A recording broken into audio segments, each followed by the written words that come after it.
नमस्कार, आप देख रहे हैं WH न्यूज जन जन की आवाज़। मैं विजय खौसे। हमारे चैनल को आपने सब्सक्राइब नहीं किया तो तुरंत करें। तो आइए सुनते हैं आज की पत्र परिषद। एक मिनट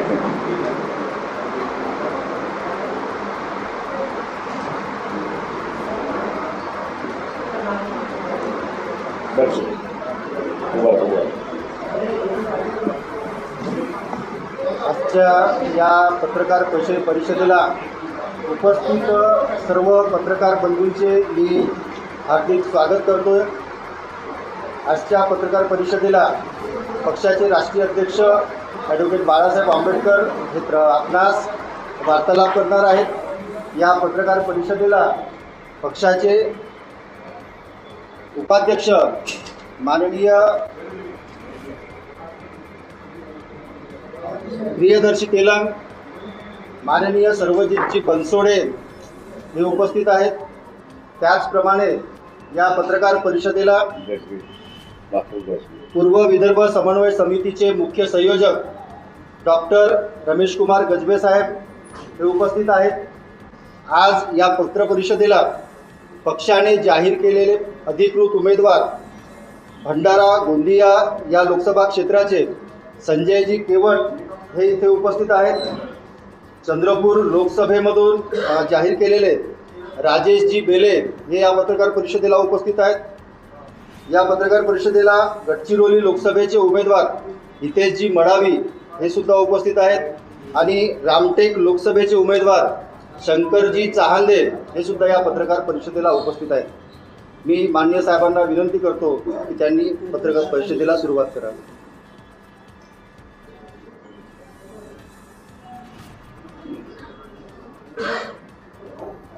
वंचित बहुजन आघाडीच्या वतीने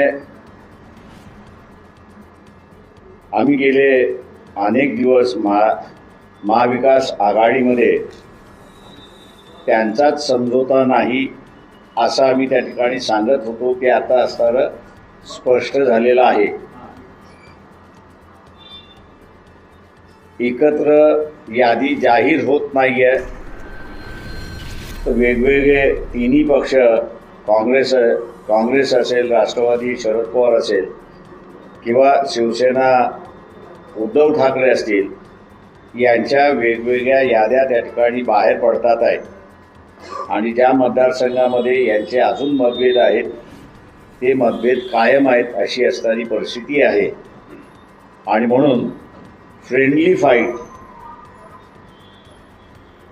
अशा रीतीची संकल्पना पुढे आणली अशी परिस्थिती आहे। ही फ्रेंडली फाईट होणार होती आम्हाला अगोदरपासूनच दिसत होतं आणि म्हणून सातत्याने आम्ही असं भूमिका त्या ठिकाणी घेतली की तुम्ही पहिल्यांदा तुमचं भांडण मिटवा, तुमचं भांडण मिटलं की मग आम्हाला असणारा मतदारसंघ मागायला त्या ठिकाणी सोपे होते। परंतु त्यांचं भांडण मिटत नाही म्हणून त्यांनी असणारा वंचित आम्हाला जागा देत नाही, कुठल्या पाहिजेत ते सांगत नाहीत असं असणारं एक नॅरेटिव्ह त्यांच्याकडून प्रेसमध्ये आलेला होता। ज्या ठिकाणी त्यांचाच समझोता होत नाही त्या ठिकाणी आम्ही अजून जाऊन समझोत्यामधला बिघाड व्हायचा अशी जी परिस्थिती होती ती परिस्थिती टाळण्याच्या दृष्टिकोनातून आणि येती निवडणूक ही असणारा अत्यंत महत्त्वाचं आहे हे लक्षात घेता आम्ही काही भूमिका या असणाऱ्या त्या ठिकाणी घेतल्या। त्यामध्ये आम्ही असणारा पहिली भूमिका जी घेतली ती म्हणजे काँग्रेस पक्षाचे जे अध्यक्ष आहेत खरगेजी त्यांना पत्र लिहिलं की मवियामध्ये तुम्हाला ज्या जागा देतील त्याच्यापैकी 7 जागेंवरती आम्ही तुम्हाला पाठिंबा देत आहोत। 2 जागेंवरती आम्ही असणारा पाठिंबा त्या ठिकाणी जाहीर केलेला आहे। एक कोल्हापूर आणि दुसरं असणारं नागपूर।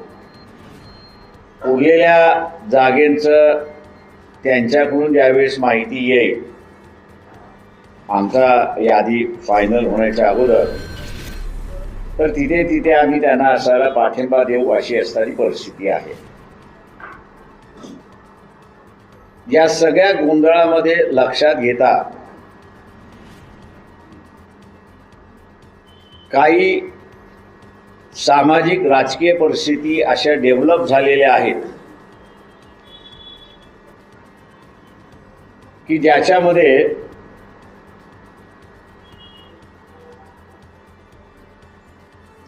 एकाच विचाराची माणसं आणि संघटना एकमेकांच्या विरोधात लढतात आहेत अशी असणारी परिस्थिती आहे.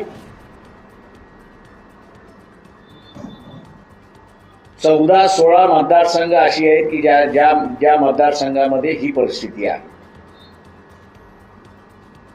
दुसरं आम्ही जे म्हणत होतो की ज्या याद्या ज्या समझोता होणार आहे आणि जिथे समझोता होणार नाही अशी जी परिस्थिती आहे, जो पक्ष लढतोय त्याच पक्षाचं अस्तित्व आहे, उरलेल्या 2 पक्षांचं अस्तित्व नाही अशी असणारी परिस्थिती आहे.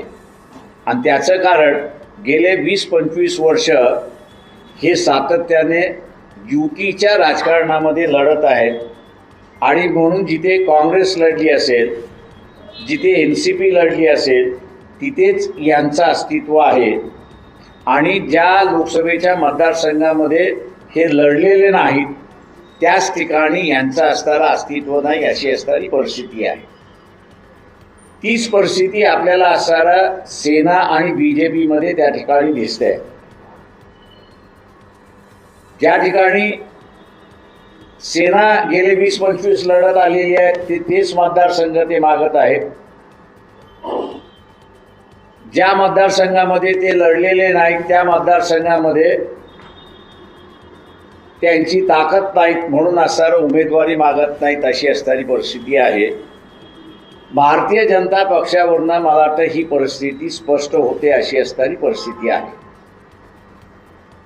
भारतीय जनता पक्षामध्ये जी चर्चा चालू आहे आणि लोकही विचारतात आहेत की एवढे सगळ्या संघटनांची लोक घेण्याची त्यांना गरज काय आहे.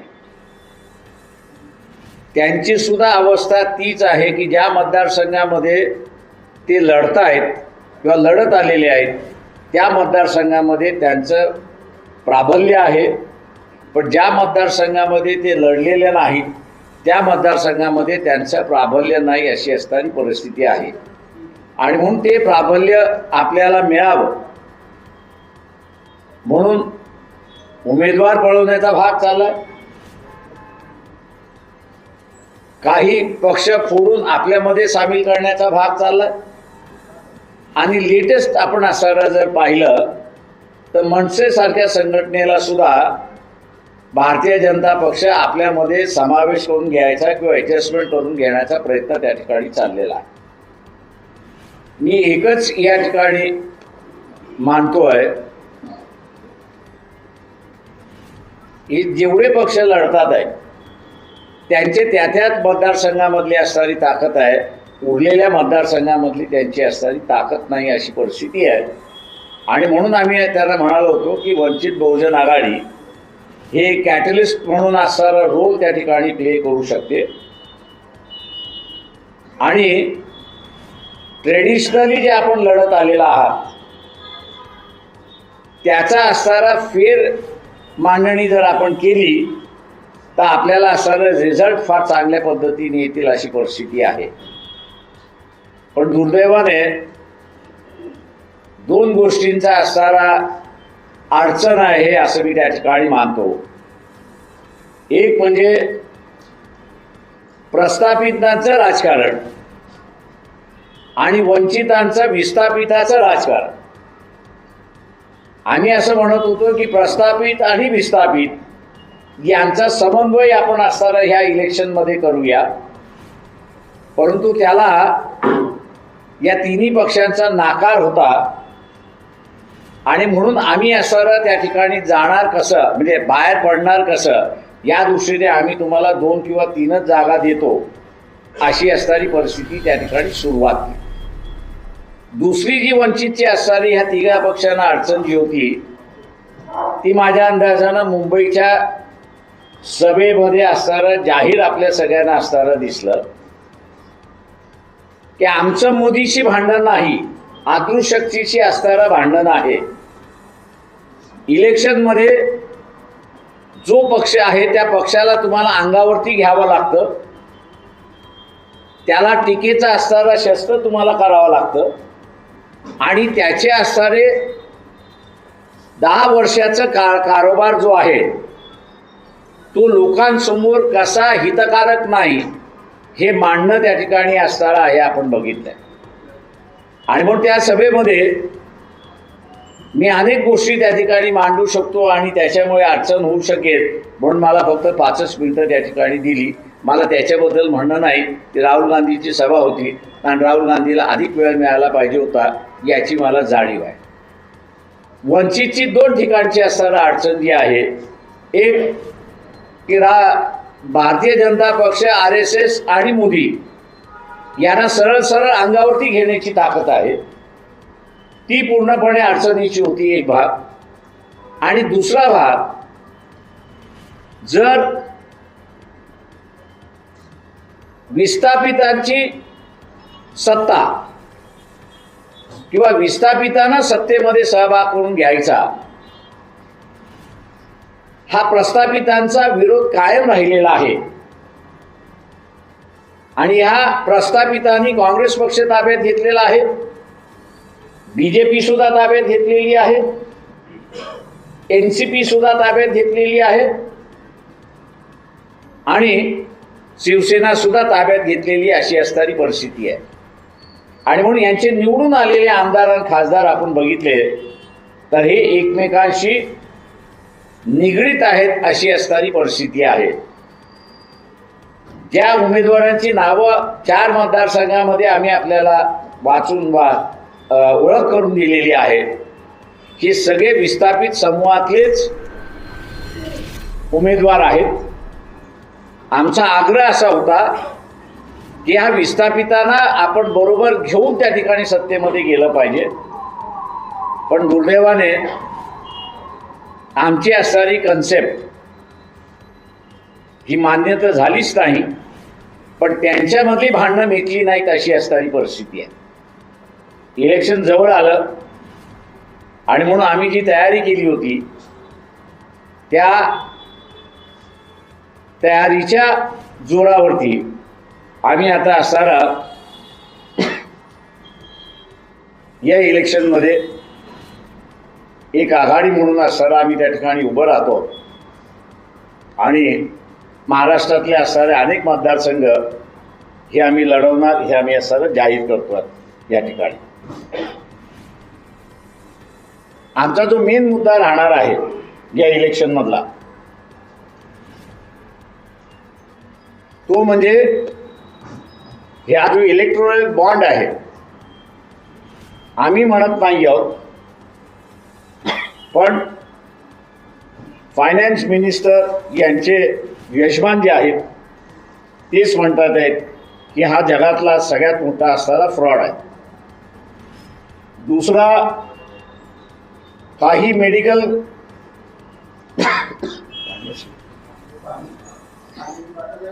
मेडिकल कंपन्या ज्या आहेत ज्यांच्या औषधं बॅन केली होती, डोनेशन दिलं बॉन्ड मार्फत, ती औषधं पुन्हा बाजारामध्ये आली. तिसरा जो आहे तो त्या ठिकाणचा आहे की हुकुमशहाला असणारा या ठिकाणी जन्म दिला जातोय आणि त्याच्यावरचा असणारा शिक्कामोर्तब आता असणारा सुप्रीम कोर्टाने नोटबंदीच्या संदर्भात केला आहे की जिथे फायनान्स मिनिस्टरला सुद्धा याची जाणीव नव्हती आणि एका दृष्टीने हा इल्लीगल डिसिजन आहे असं सुप्रीम कोर्टाने त्या ठिकाणी मांडलेला आहे. तो इलिगल डिसिजन असल्यामुळे पुन्हा ज्या जुना नोट्या आहेत त्या चलनात येणार की न येणार याचाही इश्यू त्या ठिकाणचा आहे. नॅशनल इश्यूज म्हणून आम्ही असणारं या ठिकाणी लढणार आहोत आणि त्याच्याचबरोबर ओबीसींचा असणारा जो लढा आहे की आमचं आरक्षण हे वाचलं पाहिजे, वेगळं असलं पाहिजे, त्या दृष्टीने आमची असणारी वाटचाल या ठिकाणी राहणार आहे. ही आणि स्थानिक इश्यू घेऊन आम्ही असणाऱ्या इलेक्शनमध्ये सामोरे जाणार आहोत. माझं या 4 मतदारसंघातलं पहिलं असेसमेंट मी आपल्याला असणारे या ठिकाणी मांडतोय. मी मांडतोय ते आपल्याला सगळ्यांना असणारं आश्चर्य वाटेल, पण प्रचार जसा वाढत जाईल तसं आपल्याला लक्षात येईल की या 4 मतदारसंघातली लढाई जी आहे ही स्टेट सरळ भारतीय जनता पक्ष आणि वंचित बहुजन आघाडी यांच्यामध्येच त्या ठिकाणी होणार आहे. कारण का 2 मतदारसंघातले उमेदवार जे आहेत ते लढण्यासाठी रिलक्टंट होते.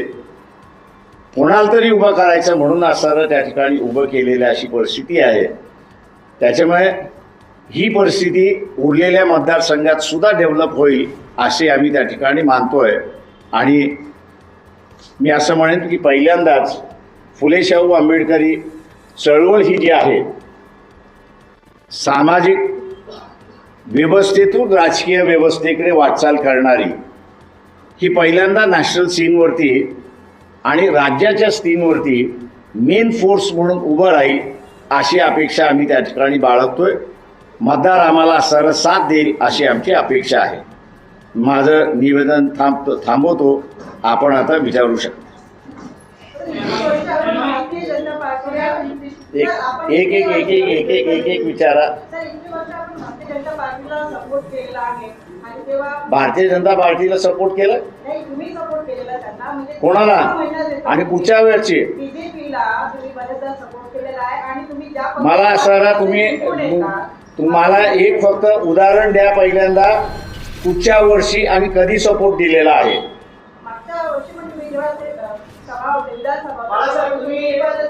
मला असणारा तुम्ही माझं स्टेटमेंट द्यायचं, कुठल्या दिवसाचं आहे, कुठल्या वर्तमानपत्रामध्ये आले, कुठल्या चॅनलमध्ये आलेलं आहे की आम्ही BJPला पाठिंबा दिला आहे म्हणून. त्याच्यामुळे उगीच बिनबुडाचं म्हणणं चॅनलवरती आपण रिपोर्टर असल्यामुळे आपल्या रिपोर्टरपणाचा दुरुपयोग करू नका, एवढा माझा सल्ला आहे आपल्याला. तुम्ही तिसऱ्या आघाडीची घोषणा केलेली आहे, पण तिसऱ्या आघाडीमध्ये मनोज जरांगे पाटील राहणार नाही आणि तिथल्या मराठ्यांनी सुद्धा चक्क सांगितलं आहे की आम्ही वंचित बहुजन आघाडी सोबत नाही, आम्ही कुठल्याही सोबत राहणार नाही म्हणून. जरांगे पाटील तुमच्या सोबत नाही आहे, का घोषणा झाली? ते त्यांची झाली ना घोषणा. त्यांची संघटना आहे, त्यांना जो निर्णय घ्यायचा होता त्यांनी तो निर्णय घेतला. त्या ह्याच्यामध्ये त्यांच्या निर्णयाचं आम्ही असं स्वागत करतोय. त्याच्यामुळे ते आहेत की ना आहेत याच्याशी आम्ही असं हे करत नाही आहोत. एक पक्ष म्हणून आमची भूमिका आम्ही जाहीर केली. त्यांनी एका काळी व्यक्त केलं की आम्हाला असणारा राजकीय भूमिका घ्यायची आहे आणि राजकीय भूमिका घेत असल्यामुळे आम्ही सकल मराठा जिल्ह्यामधल्या समित्या ज्या आहेत त्यांचं ओपिनियन घेऊ. त्यांनी असं म्हटलं की आपण या इलेक्शनमध्ये भाग घ्यायचा तर आम्ही घेऊ, नाही घ्यायचा म्हटला तर नाही घेऊ. त्यांनी त्यांच्या संघटनेची भूमिका घेतली, त्याच्यामुळे आम्हाला फरक पडत नाही त्याच्यामध्ये. MIM सुद्धा काल प्रस्ताव दिला आहे की आम्ही आजही पुन्हा 2019च्या प्रयोगासाठी तयार आहोत, विचार करावा असं. We have ruled out MIM totally. आपण संघावर टीका करतो, पण आपण संघ उमेदवाराला म्हणजे काँग्रेस आपण उमेदवार दिला नाही, याच्यामागे काय विशिष्ट भूमिका होती? आपण सतत संघावर टीका करत होता, पण नागपूर संघभूमी असताना आपण उमेदवार दिलेला नाही, त्याच्यामागे काही विशिष्ट भूमिका काय? काँग्रेस आम्ही जे काँग्रेस पक्षाला अगोदर पत्र लिहिलं होतं पाठिंब्याचं, त्याच्यामध्ये त्यांनी असणारं आम्हाला जी 2 नावं कळवली त्या 2 उमेदवारांना आम्ही असणारा पाठिंबा त्या ठिकाणी दिला. त्यांनी मागितला, आम्ही दिला. काँग्रेस पक्षाने आमच्या उमेदवाराला पाठिंबा द्या असं सांगितलं आणि आम्ही त्यांना पाठिंबा दिला कोल्हापूरमध्ये आणि नागपूरमध्ये. आज त्यांनी कळवलं तर आम्ही त्याचा विचार करू.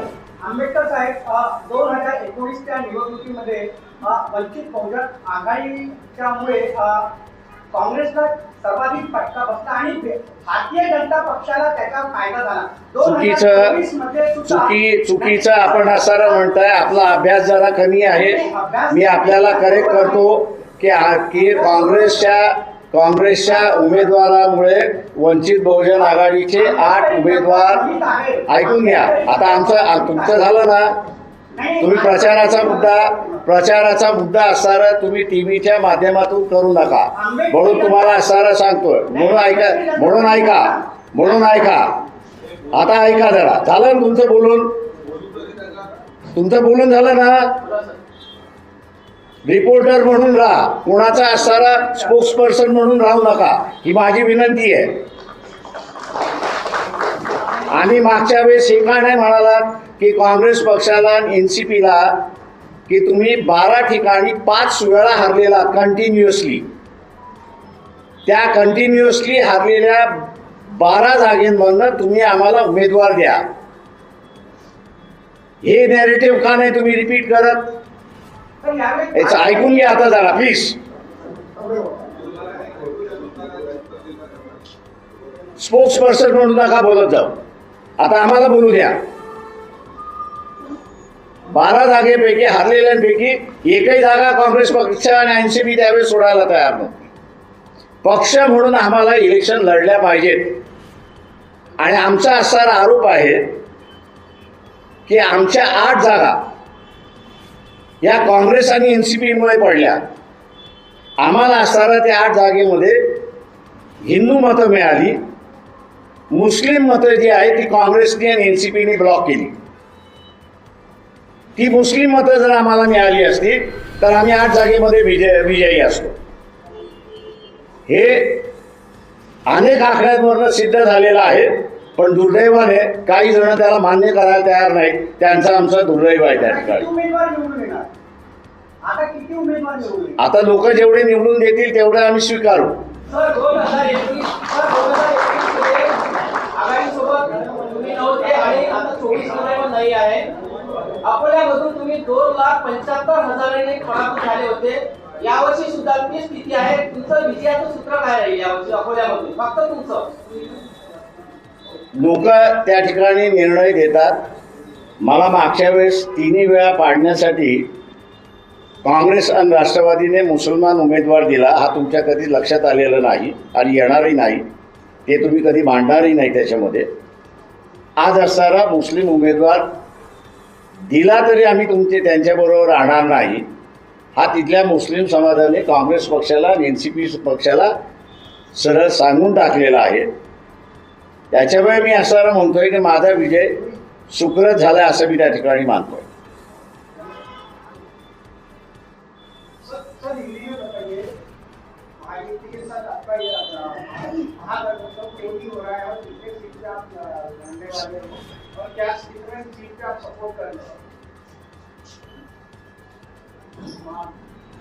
महाविकास आघाड़ी जो है, तीनों पार्टियां जो है, ये तीनों पार्टियां जो विस्थापित समूह है उसको स्वीकारने के लिए तैयार नहीं है. जो सत्ता में प्रस्तापित है उन्होंने इन 3 पार्टियों पे कब्जा किया हुआ है और इसलिए वंचित बहुजन आघाड़ी की ताकत होने के बावजूद भी 2 या 3 सीट के ऊपर जाने के लिए वो तैयार नहीं. इस बात को उनको पता था कि अगर इनको हम लोग इनके ताकत के मुताबिक सीट दी जाएगी, जो विस्थापित समूह है उनको ये नुमाइंदगी देगी और सत्ता जो कुछ परिवारों के हाथ में बंदिश है वो बांध जो है वो टूट जाएगा और आम आदमी की सत्ता यहाँ पर आना शुरुआत होगी. इसलिए हम उस आघाड़ी में जाना भी चाहते थे, लेकिन उस आघाड़ी में ना हमको इज्जत मिलती थी और ना जो ताकत हमको मिलनी चाहिए, ये सीटें मिलनी चाहिए थी, वो सीटें भी वहाँ पर मिल नहीं रही है. दूसरी बात, वहाँ पर जो है उनका ही झगड़ा खत्म नहीं हुआ है, वो आज भी दिखाई देता है. हर तीनों पार्टियां जो है वो अपनी अपनी अलग अलग लिस्ट वहाँ पर पब्लिश कर रही है.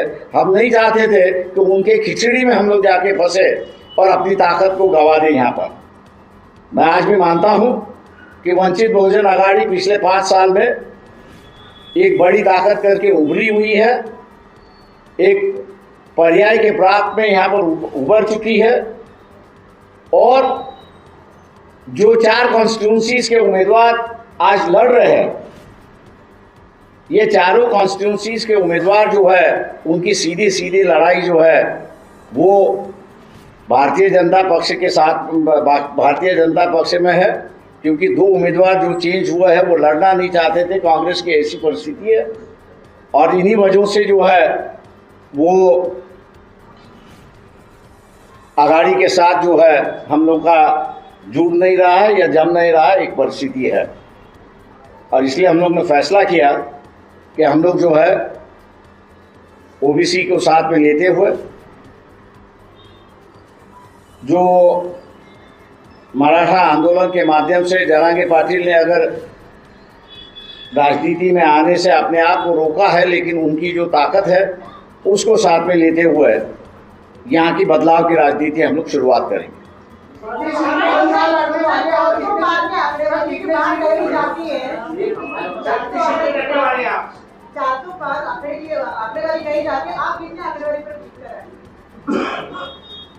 भैया मैं जुगाड़ नहीं खेलता हूँ,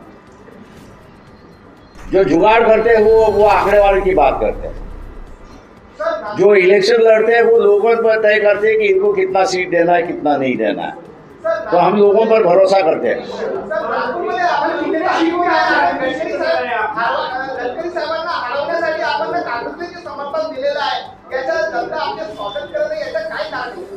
मी आपल्याला म्हणालो की हमने जो है वो कांग्रेस पार्टी को चिट्ठी लिखी थी कि वे हम आपको एमबीए से जितने सीटें मिलेंगी उसमें से 7 सीटों पर हम समझौता समर्थन देने के हम तैयार है। कांग्रेस ने हमको 2 सीटों पे बता दिया था कि कोल्हापुर के और नागपुर के सीट पर आप समर्थन दीजिए, हमने कांग्रेस दोनों का समर्थन दे दिया है। आप उसमें कौन हारेगा कौन जीतेगा उससे मुझे कोई मतलब नहीं है।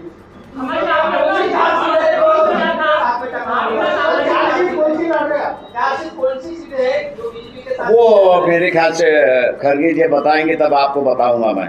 आंबेडकर साहेब एक विषय असा होता तुम्ही काँग्रेसला पत्र लिहिलं, तुम्ही म्हणाले तुम्ही आकडेवारी सांगत नाही कारण जुगार खेळत नाही, तुम्ही पण समर्थनाचं पत्र लिहिताना 7चा आकडा कुठून काढला? नंबर 1 सर कंटिन्यू करतो। नंबर 1 की 7चा आकडा तुम्ही कसा निवडला? नंबर 2 आता तुम्ही 2 जागांवर समर्थन देऊन आणखी 5 देण्याचं तुमच्या म्हणण्यावरून दिसत आहे, त्याच्याबद्दल तुम्ही काँग्रेसला अकोल्यासाठी समर्थन ऑफिशियल मागणार आहे? अजिबात नाही। आम्ही जे 7 हा जो त्यांना जे महाविकास आघाडीमध्ये जागा मिळणार आहेत त्या जागेपैकी त्यांनी जर व्यवस्थित ॲनालिसिस केलं तर आम्हाला असं दिसलं होतं की आम्ही त्यांना सरळ जिंकण्यामध्ये मदत करू शकतो मताच्या स्वरूपामध्ये, आणि म्हणून आम्ही सरळ 7 जागा त्यांना सरळ कळवल्या होत्या।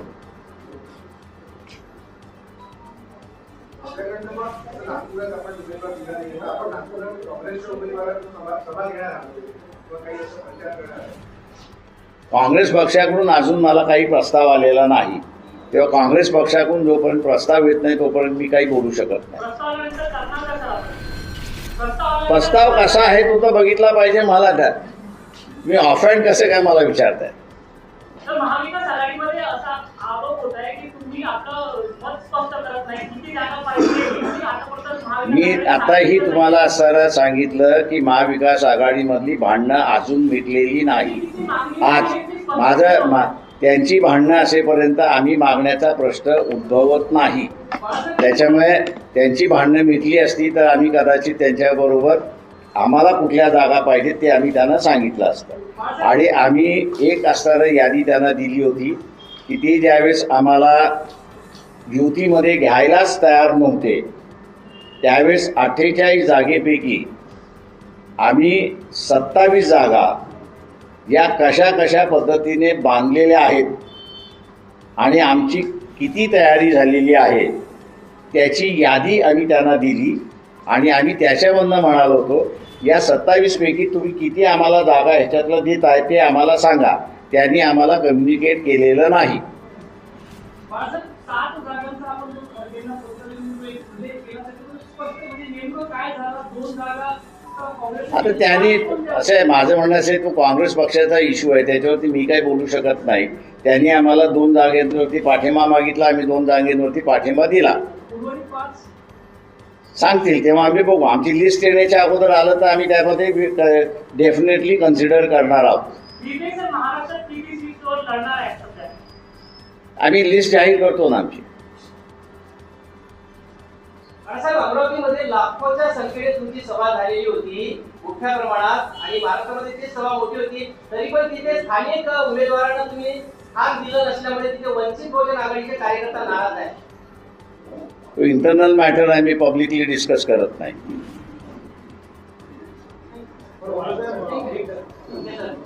शरद पवार तुमच्याशी चर्चा करण्यासाठी खूप अनुकूल आहे. ईव्हीएम बोलायला काय वाटतं?